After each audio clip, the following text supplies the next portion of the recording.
যুক্তরাষ্ট্রের ৪৭তম প্রেসিডেন্ট হিসেবে শপথ গ্রহণের পরই শোরগোল ফেলে দিলেন ডোনাল্ড ট্রাম্প।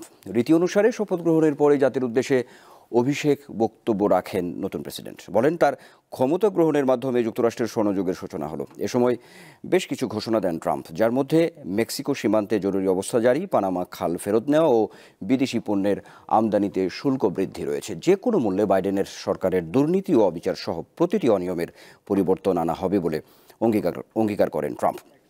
পরে ওভাল অফিসে ফিরে বাইডেন আমলের ৭৮টি নির্বাহী আদেশ বাতিল করেন তিনি, যার মধ্যে রয়েছে প্যারিস জলবায়ু চুক্তি থেকে বেরিয়ে আসার আদেশ। এছাড়া ২০২১ সালের ৬ জানুয়ারি ক্যাপিটল হিলে হামলার অভিযুক্ত তদন্ত ১৫০০ অভিযুক্তকে সাধারণ ক্ষমা করেন নবনির্বাচিত প্রেসিডেন্ট। এছাড়া বিশ্ব স্বাস্থ্য সংস্থা WHO থেকে যুক্তরাষ্ট্রের বেরিয়ে যাওয়ার প্রক্রিয়া শুরু করতে একটি নির্বাহী আদেশ সই করেছেন ডোনাল্ড ট্রাম্প।